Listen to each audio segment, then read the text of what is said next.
నమస్తే, నా పేరు మంజుల. ఈరోజు మనం రేపల్లె వంటల్లో చేయబోయే వంట పేరు రొయ్యల ఇగురు. రొయ్యల ఇగురు తయారు చేయడానికి కావలసిన వస్తువులు: రొయ్యలు, ఉల్లిపాయ, టమాటా, పచ్చిమిర్చి, అల్లము, చిన్నుల్లిపాయలు, ఉప్పు, పసుపు, ధనియాల పొడి, కరివేపాకు, కొత్తిమీర. తయారు చేయడం ఎలాగో చూద్దాం. ముందు జీడిపప్పును వేయించి పక్కన పెట్టుకొని రొయ్యల్లో పసుపు ఉప్పు కలిపి ఉడకబెట్టి పక్కన పెట్టుకోవాలి. తర్వాత బాండీ తీసుకొని బాండీలో నూనె వేసి ఉల్లిపాయ, పచ్చిమిరపకాయలు, టమాటా వేసి బాగా వేగనీయాలి. తర్వాత దానిలో పసుపు, ఉప్పు, కొద్దిగా ఉప్పు వేయాలి.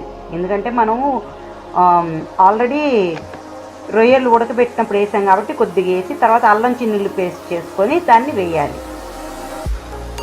ఈ పచ్చి వాసన వెళ్ళే వరకు నీట్గా ఉల్లిపాయలు, టమాటాల్లో వేసి వేయించాలి.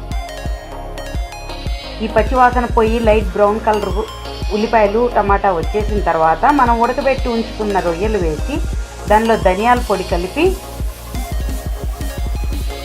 బాండీలో వేయాలి. తర్వాత అవి బాగా కలిసి ఉడికిన తర్వాత కారం వేయండి. దాంట్లో కారం వేసి బాగా కలపండి, చక్క ముక్కలకి పట్టేటట్టు. తర్వాత కొద్దిగా వాటర్ పోయండి, గుజ్జు గ్రేవీగా రావడం కోసం. సో ఇది మనం చపాతీలో కానీ, పుల్కాస్లో కానీ, పూరీల్లో కానీ, వేడివేడి అన్నంలో కానీ తినచ్చు. సో ఈ కూర బాగా అయిన తర్వాత కొత్తిమీర దాని మీద చల్లండి. తర్వాత మనం జీడిపప్పులు వేయించి పక్కన పెట్టుకున్నాం కదా, తర్వాత ఈ రొయ్యల మీద వేయండి. సో రొయ్యల కూర రెడీ.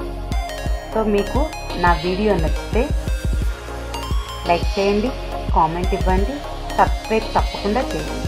Thank you.